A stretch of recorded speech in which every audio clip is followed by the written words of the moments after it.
On this episode of the Star Trek Universe podcast, we're going to be talking about Discovery 115, the season finale.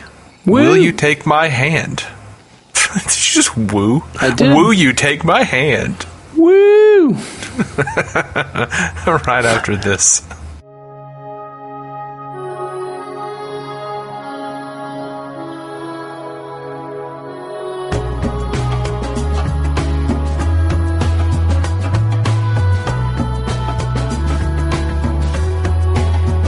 Welcome to the Star Trek Universe podcast. My name is Matthew Carroll. I am David C. Robertson. Oh, buddy, David C. Robertson. Yeah. We got us through a season of Discovery, didn't we? Yeah, we did. We did it. We barely made it. It was tough. We're only a mere couple of days from season 2. It was like turning a big crank. I rather enjoyed it, but I hate to hear that. I mean, what's not to enjoy about turning a big crank? Sounds laborious. You got to throw on your sabot, tie that onion to your belt, which was the style at the time. Turn that big crank. All right. So, season 1 of Discovery, we finished it. I guess let's dive into this last episode and maybe talk about the season as a whole. Spoiler alert. Give us that summary, bro. As per CBS All Access, with Mirror Georgiou at the helm of the plan to end the Klingon War once and for all, the USS Discovery crew struggles to fathom and tolerate her hostile tactics. Memories of past hardships are rekindled within Burnham. That was quite the end to that summary. Yeah. I expected more, even though I was looking right at it. I don't know what to tell you. Thought it would keep going. Yeah. All right. Well, it does keep going, the episode, and this is the very last episode where basically Georgiou and the Federation, in league with the commanders of the Federation, the admirals and such, decides to try to destroy Kronos as a way of beating the Klingons. And this is my kind of stuff, man. This is the stuff. This is exactly the classic triumvirate, triad form of thinking. You know, you've got the obvious, like, don't commit genocide is like the ethic that they hold, the thing they're trying to live up to, but all the committee has the logic, the cold logic and cold, like, and we can talk about it in the way we've been talking about this whole season, which is like fear and having standing firm in your ethics. And they have the fear, and they just want to destroy Kronos, no matter what it means for their own ethics and their own principles. Right. It's good stuff. And in true Star Trek fashion, she thinks of a third way. Sure. Absolutely. And, I like that you say in true Star Trek fashion. It bothers me that so many people are like, well, that's not what Starfleet is. This show isn't Starfleet. This show isn't what... Okay. Every Starfleet series... Like, it's not... Like, Starfleet's a shitty organization.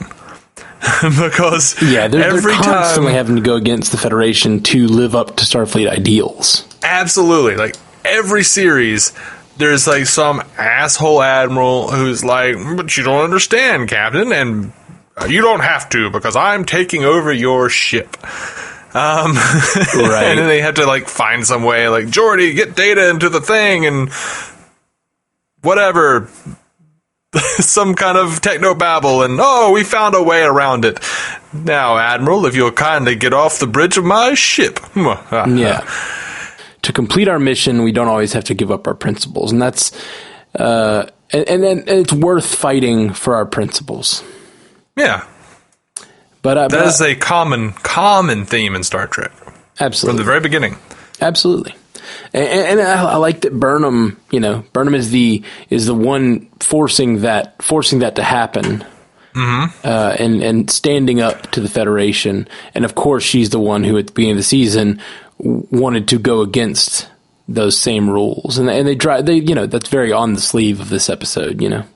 Yeah, I liked it. It was a good arc for her, kind of like relearning what it means to be in the Federation, why those ideals are important, and what happens when you go against them, like the soul searching and the destruction of her like own identity that she had to sort of rebuild throughout the season.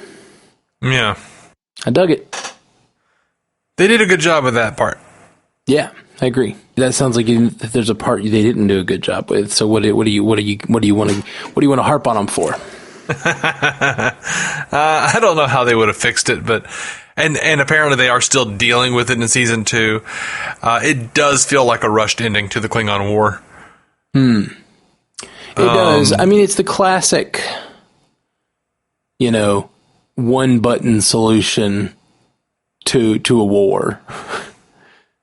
I do feel like they're like, because it just practically, she's got like a bomb that can destroy Kronos. If she does it, she's dead too. And they have to believe she's crazy enough to do it. So like, you'd think there'd be some challengers, and if you have anyone challenge her, then what's she gonna do? Blow up Kronos? Like, no, she's not. So, she's like up there just going, you don't think I'm crazy enough to do it? Points over at Ash. I turned Voke into a human. Look at the messed up shit I've been doing this last year. I had that bastard burn me in the face. Did he even do that? I don't remember. I don't think he did that. I don't remember who did, honestly. Maybe it was Lorca. Michael. Lorca, yeah, I think it might have been. I don't remember. Wow. That was real early on in the season. Wow, how quickly we forget everything. I don't remember that. I was very confused in that whole episode, and I don't think I actually recognized Laurel when that happened. And then later when she had the burn, I was like, oh, that was her.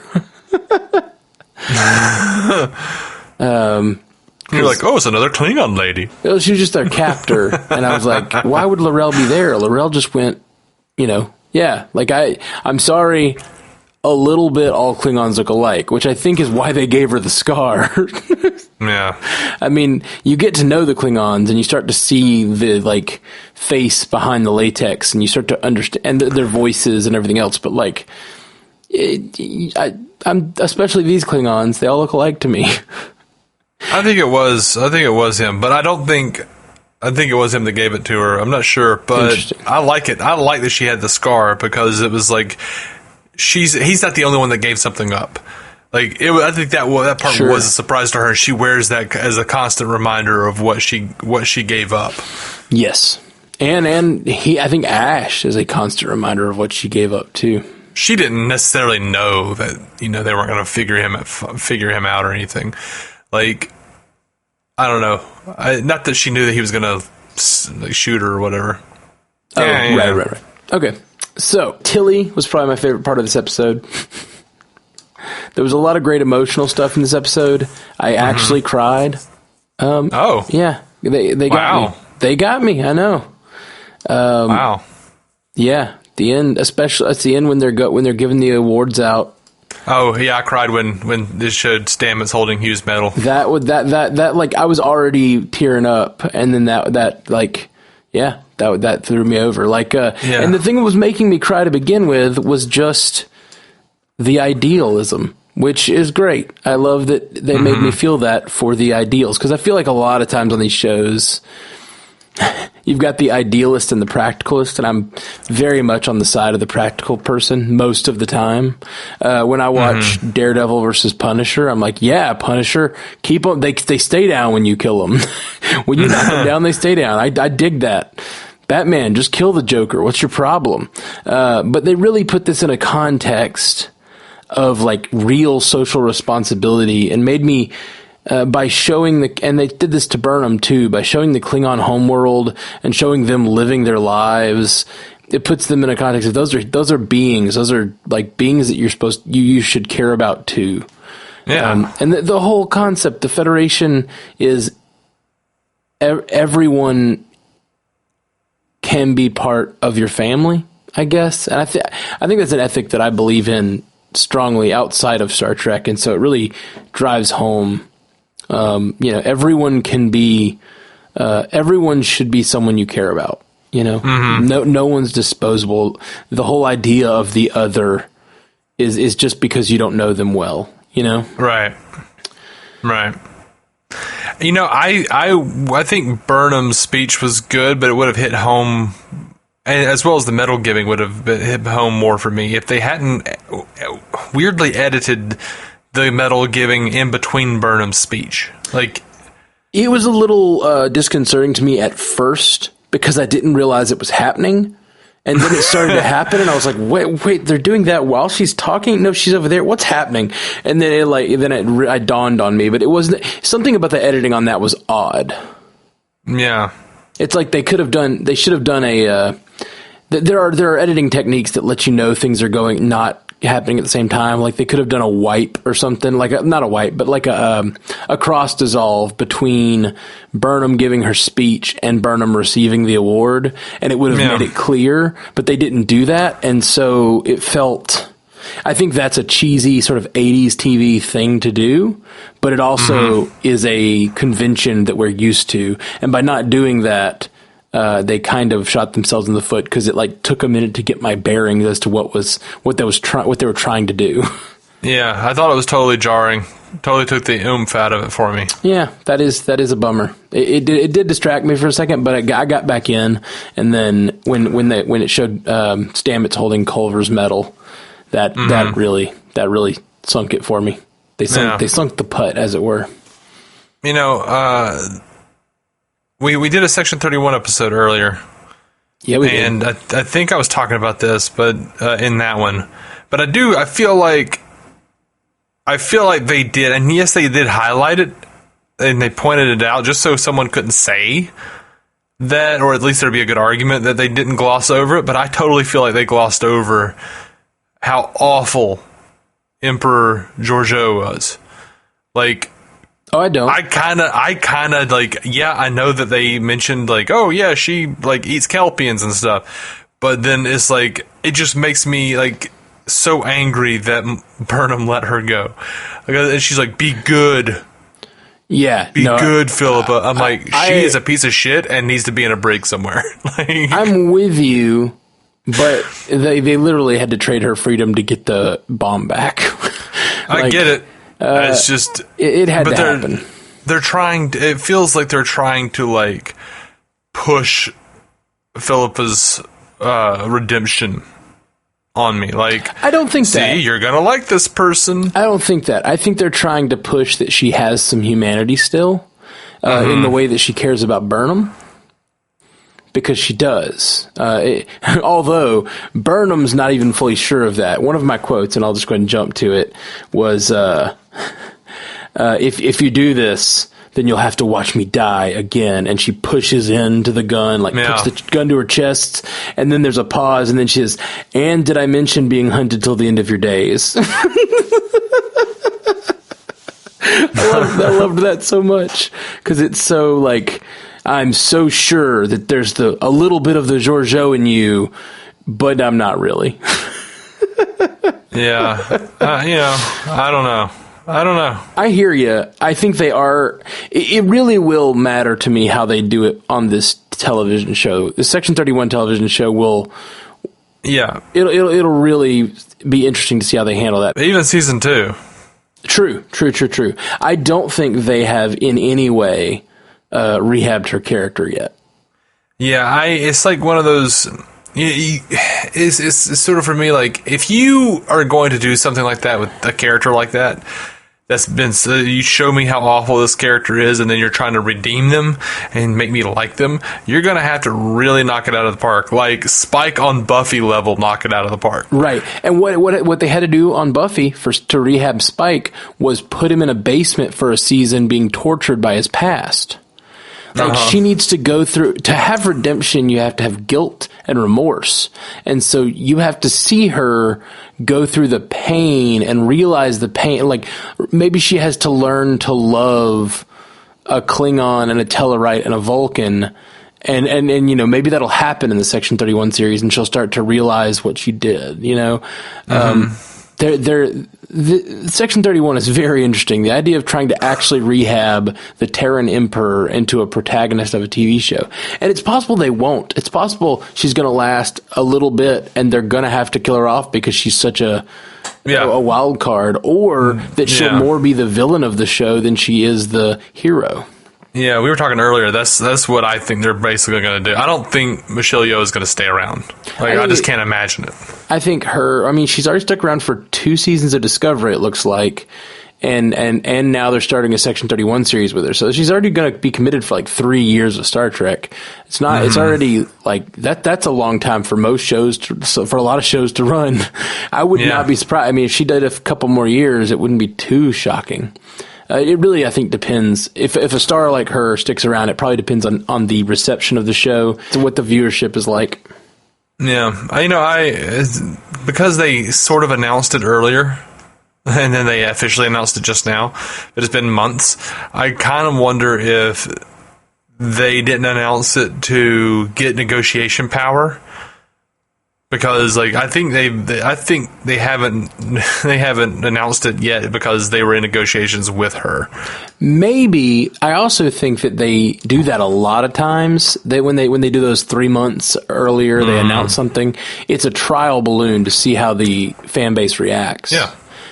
Because if everyone had reacted in a hugely negative way, they probably were like, okay, it might be a bad idea. That was never on the plan. That was never the plan. It was just a conversation we had or something, Luckily, the people who would react poorly aren't paying attention anymore because they're so angry over Discovery. Picard will get them back. I was watching a girl freak out, like literally crying on YouTube yesterday, because they announced, and we haven't talked about this yet, they announced that the Picard series is going to involve the fallout of the destruction of Romulus. Right. Yeah, I saw that. Which makes absolute sense, because that's what's happening in the universe at that point. Mm-hmm. And it would be a big deal. It makes sense that that's where Kurtzman would want to go with it, as... he co-wrote that Countdown comic where it all happened. Literally, Picard was involved with LaForge and Spock, and I don't remember that Countdown comic as well as I wish I did. I have it somewhere, but it's pretty good. Yeah, I don't remember why Romulus wasn't saved. Do you remember what actually destroyed Romulus? Because the girl was saying in this, she was really, what drove me nuts is she was crying over it. But she's crying over the fact that she's saying that it's a plot hole because why weren't the Romulans able to tell that their star was about to explode? But if I remember correctly, that's not what happened. Something caused their star to explode, right? It wasn't. I don't think it was their star. It was a star in a nearby system, the Hobus star, maybe the Hobus system, something like that. Vaguely familiar. And Spock was saying that it was going to destroy everything. Oh, that's right. He was trying to warn everyone, and no one would listen to him. Right. And then he went to Picard and Geordi LaForge, and Geordi LaForge gave him the jellyfish ship. Red matter of some sort. And he got the red matter, and he went and he tried to stop it, but it was too late. He got there too late. Right, and for some reason, the character blamed him. Okay, yeah. So see, that's the thing. She just... She was weeping, literally weeping that they were basing the Picard show on what she called a plot hole from the 2009 Star Trek movie. And then she kept saying, it's the wrong universe. It's the wrong universe. And I was like, it's not, though. I don't understand the plot. Where's the plot hole? She was saying it's a plot hole because we now in 2015, or it's not 2015. I realize that now in 2019 humans can detect when a star is going to go supernova, and the people of Romulus should have been able to figure that out and figure out the repercussions and get out of there. Yeah, it shouldn't have destroyed their empire or whatever. I don't know that it was a supernova. I don't either. Yeah, that's the thing. I don't remember what she I don't know how. I listening to her, I was like, I just think her facts are probably wrong. But it was just insane the way she was weeping about it. I mean, Oh, I did go supernova. Okay. Yeah. I just looked it up. It's in memory beta. That's the non-canon Star Trek wiki. That's great. Right? Anyway, so we'll look more into that. And we should probably talk about... We should have a news episode soon-ish, and we'll probably cover what's going on with the Picard series. They've announced some details, which is exciting. Yep. All right, back to Discovery. Anything? Well, let's talk season 1. Like, what do you like? What do you don't like? What have we not touched on that you want to talk about? All right, so this episode... Right. I loved how Ash Tyler was embracing Voke's memories and mannerisms to complete the mission. I loved how uncomfortable it made Michael. Me too. That was all fantastic. Yeah, loved it. Absolutely loved it. Yeah, that makes him so much more of an interesting character to me.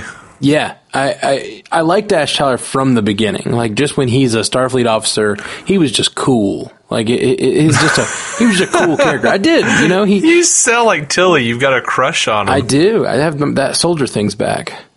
I was going to say that. My soldier thing's back. That's one of my favorite lines of the whole season. Tilly is such a standout character for me. Stamets, Tilly are like top of the line for me. But Ash, when he showed up, I was like, man, I like this guy. Yeah, I like the cut of his jib. Stop cutting people's jibs. It's creepy. I told you. I like it, man. I like the cut of his jib. And then when the Vogue stuff happened, I was kind of like, I liked him as just like a swashbuckling, kind of a cool Han Solo-like character. I don't really care for all this sublimated Klingon personality stuff. It didn't really resonate with me. But then once where it landed, where he's Ash Tyler with the full memories and life of a Klingon inside him, that's awesome. Yeah, you know, I think they were trying to say something with that character. I mean, I think underneath it all, we're all of us swashbuckling cool guys. I think we're all,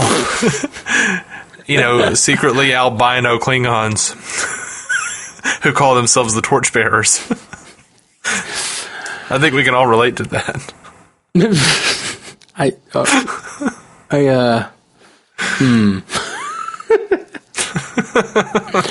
It's just reminding me of the Mallrat scene where they're like, they took Darth Vader, the blackest brother in the galaxy, and then they told him, we all crusty white guys inside. Oh, yeah, deep down we all want to be white, yeah. What's a Nubian? That whole thing, what your statement just reminded me of that so much, because you're like, he's got this albino Klingon inside him. Yeah. Show us the light, man. Yeah, I don't know what they're trying to say with that character, but I like him. I just enjoy it. It's a really good character. And yeah, all the gambling, all the speaking in Klingon, but still using like colloquialisms from his own human life. Like, I just think it's awesome. Mm-hmm. Yeah, that was all really cool. Really, really great. Tilly being high was awesome. Tilly being high was fun. I loved that it was Clint Howard that got her high. Yeah, me too. Is his second character he's played in Star Trek, if not more. No, it was like the third or fourth. Oh, yeah? That's not too surprising. Yeah. He's got such a alien face. I just know he played that. He played in I wonder how many Star Trek series he's been on. That's in the trivia. Clint Howard has previously appeared as Baylock in the Corbomite Maneuver. That was the original series. All right. Grady in Past Tense Part 2, and Muck in Acquisition. Howard has the distinction of being the actor whose appearances span the longest time interval, 51 years in the franchise, having filmed the Corbomite Maneuver in early June 1966 and Will You Take My Hand in October 2017. Wow. That's pretty neat. But yeah, I don't know if you noticed, but his character Baylock in the Corbomite Maneuver he kept offering Kirk and his men, Tranya, here, have Tranya, ha ha ha ha. They dubbed. He's a little kid, but they dubbed his voice with this very deep voice. And he had this drink called Tranya, and it looks like that this character from Will You Take My Hand has like a punch bowl full of Tranya in front of him. That's amazing. That's really, really, really fun. Though he's Orion here. He's not Baylock. Right. Oh, yeah. For a second, I was like, "Oh, I wonder if he's playing his character." And I was like, "No, wait, this is before." Yeah, he's not Baylock of the First Federation. Nope. That would be silly. Indeed, it would. And that's the kind of confusion you get to when you start doing prequels with actors from 50 years ago. Yep, just keep whipping that dead horse, Matt. Hey, not dead. It's just it's an overarching theme. Prequels are bad. Yes, we get it, Star Trek fans. You don't want prequels. It's not Star Trek fans. It's just like generally accepted. People generally don't want prequels. Yeah, that is true. Yeah, and it's Star Wars' fault. That's when the word prequel was not even mentioned in common parlance until the prequels. In common parlance. I was proud of that turn phrase. Yeah, I know. I enjoyed it. It makes it less effective when you just repeat it and laugh instead of just. Oh goodness! No, I just had to know what that felt like rolling off my tongue. The word prequels came really from that. It's not the first prequel, but it is definitely, it was an early form that, people then tried to copy a lot, and it's very rarely been done well. It never comes through. There are structural issues with doing a prequel, especially in a format like Star Trek where people love the details so much. Because if you get details wrong, and it's really easy to do that when you're doing a prequel. Oh my gosh, dude. I mean, you know what, to be completely clear and everything, like for Star Trek 6 back in the 90s, they were going to do a prequel. They were going to do Starfleet Academy, how Kirk met Spock. They were going to do 2009 Star Trek, except they're going to have Kirk and Spock, like, telling the story, bookending the story of how they met. There was going to be Nimoy and Shatner. And, interesting. You should look around and see if you can find some of the concept art and stuff. But they're doing that same concept with Die Hard 6 now. And I'm like, nobody wants this. Stop, please. Yeah, I heard about that. Yeah, and they're going back and telling the story of John McClane as a rookie, as like a young cop, which the thing is, the beauty of the first Die Hard is he's just a cop. He's a normal cop. He's an everyday cop, but he just has a lot of will to win the battle, and so he beats a ton of terrorists. It's wonderful. Should have died 4 times in there, but yeah. Sure, absolutely. But he has the will to survive, and he keeps going. Right. He takes a licking and keeps ticking. He's doing it, man. And to go back before that one and tell a story where he's like a super cop in New York or whatever before he went out to LA it kind of betrays the character, betrays everything that happened in that first movie and the kind of experience he's having, Yeah. If he's already been through a similar life altering experience. The only reason I would be okay with that is if it was a romantic comedy and had nothing to do with crime. Like, it was just like the first McClane Christmas with his wife, where everything turned out well. Yeah, he's just like trying to get home and rushing home with a present. It's basically Jingle All the Way, but for like a man and his wife. Yeah, that I could get behind. He's like, no, not even rushing home. Like, he's at his in-laws. He's, they're mad that he smokes. He's like sneaking out on the balcony to smoke. Just everyday things. Yeah, like a Meet the Fockers kind of thing. Yeah, absolutely. I'm seriously about to say, I got milk. I got nipples, McClane. Can you milk me? All right. So, anything else about this episode? I got to get off here pretty soon. So let's get to quotes and trivia. All right. All right, so, I wanted to say, the build-up to the Enterprise at the end of this episode, I felt, was totally embarrassing. Like the showrunners were talking down to the fans, like, "Oh, what's the ship's name? What's the ship? Oh, it's the Enterprise." I didn't see that. Oh, they keep cutting to the screen where it's like in the big letters saying registry in C. What? Oh, you're jaded you're being jaded as fuck. Come on. That was fun. It was a fun little thing. We didn't know it was going to happen at the time. When you know it's going to happen, it seems silly. When you don't know it's going to happen, it's a build up. And for obviously when you see NCC 17, people who know that call sign know what's going to happen. And so it's already revealed at that point. And it's not, I don't think it's talking down at all. It's trusting the fans to get it. And the bigger a fan you are, the sooner you get it. No, I mean, I think they knew the fans would get it. The way they were building it up, like I knew immediately, like when they were like, "Oh, it's a ship. I don't know what we're gonna do. We can't." Yeah, I don't buy that. I don't buy that. You knew immediately. I did when they were like, watch, yeah, on a rewatch, sure. Oh, not a rewatch. On the first time when they were like, and like, "Oh, there's interference. We can't figure out who it is." I said, "No, it's Federation ship, possibly." Yeah. I'm like, it's got to be the Enterprise. Well, that's the thing. Maybe, but it didn't have to be. It could have been all kinds of things. I think that's the sillier complaint. I thought that was a fun little thing they did with all this build up, and then you find out they say NCC 17, and you're like, oh, it's a 1 in 100 chance.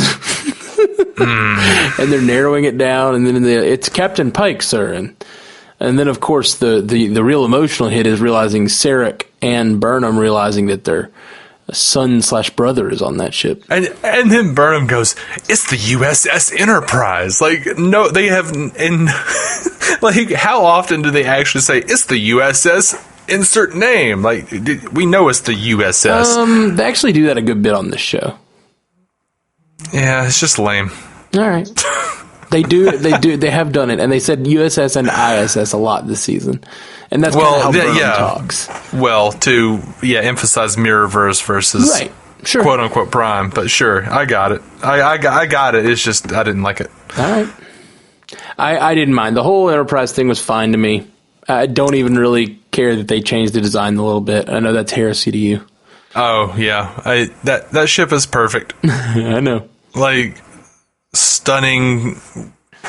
stunning design, basked in the golden ratio. Like, there's thou shalt not change the Enterprise. Right. All right, unless you have anything else, let's get to our quotes. Yeah, let's go to quotes. I really enjoyed Tilly. Just first of all, so I'm very high. But you need to listen to me. That was on my list too. I love it. Everything she did when she was high was super fun. In a related quote, I had, "You were asleep. I'm Orion." Yep. When Clint Howard's Orion character was trying to steal her briefcase while she was sleeping, he said, "You were asleep. I'm Orion," when she looked shocked. Yep. That was great. So good. I did, like, I was actively annoyed. I was actively angry with Georgiou for being like, "What's wrong? Are you scared, number one? Where I'm from, there's a saying, scared Kelpian makes for a tough Kelpian. Have you gotten tough since we served together on the Shenzhou, Mr. Saru?" And he goes, "Very tough, so much so that many find me simply unpalatable." Yeah. I liked Saru. I like how sassy Saru is, though. Oh, yeah. I also did not understand Burnham and Saru in that scene or the scene at the end of the previous episode. As soon as she walks on that ship, I would have been like, red alert, screw this. No, the crew is going to know right now what's going on. Like, I don't care I'm not keeping that weird classified Federation secret and letting this woman captain this ship. She's the emperor from the Terran Empire. Like, does not belong in that captain's chair. You know, like, I would have been flipping out. That whole coyness, I thought was a really weird choice for Burnham and Saru to be coy about that. Especially Saru. I feel like Saru is, like, honest Federation, like, stand-up guy, you know? Yeah. I did not like that scene. I was like, why is everyone being coy? Why are they just not, like, calling for a red alert because there's an intruder? Like, I don't care what the Federation says. Like, I would call that out. Yeah. I didn't like that. I agree. I had one of my favorite quotes was, and this is weird, it's more of an action than a quote, but when she's like, when Philippa says, Tilly, your face reminds me of all the good times we had together. The slaughter of da-da-da-da. And then she's like, wait, she's not. So she's... And then she pauses and starts to give her the Terran salute. Yeah. And Burnham's like, don't do that. Don't do that. Oh, Tilly's so good. Tilly's so good. She's such a highlight for me on this show. You have any more quotes? Let's see. I really just to end on a nice emotional one. I see you, Ash. In your eyes, only you. That is nice. It was great because it was a callback to the previous episode. Yeah. When Burnham said, all I see when I look at your eyes is Voke's eyes and him trying to kill me. And then she's letting him know, she's forgiving him in that moment for the sins of Voke. And that was really beautiful. I would have written that one down, but I was too busy gagging. I'm just kidding. I didn't think about it. I just thought that was a beautiful line and a beautiful scene. Give us some trivia, bro. Why? I don't know. I just like calling you bro sometimes. We're not even the kinds of guys who call each other bro. Sometimes I call you bro. Well, okay. Well, you're more fratty than I am. I'm more bro-y, that's for sure. Yeah, well. Anyway, I already gave you the Clint Howard one. Apparently, Memory Alpha claims this episode marks the first time that urination has been shown on screen in the franchise. I was almost certain we caught a glimpse of Zephram Cochrane urinating through Geordi vision on First Contact. Yeah, I think you're right. Maybe it doesn't actually show the urine stream, because this was... I don't think they showed the urine stream here, did they? Oh, yeah. Did they? I don't remember. And it was 2 urine streams. That's what was so novel. Right. It was 2 urine streams coming out of Klingon, I guess inferring that Klingons have 2 penises.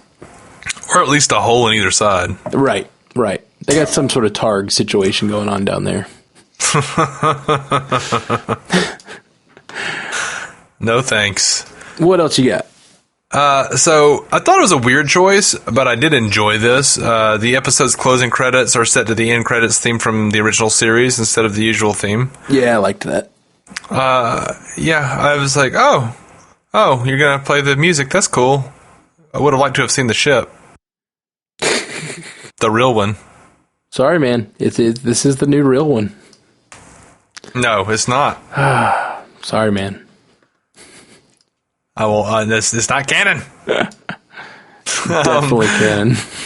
You're gonna know what it's like to piss like that Klingon in a minute if you don't stop saying that shit.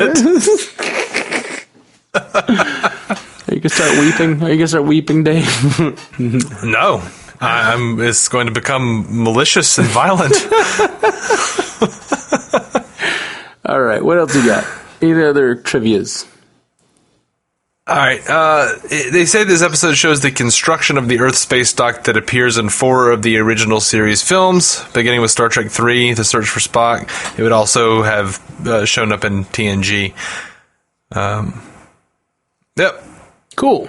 And let's see.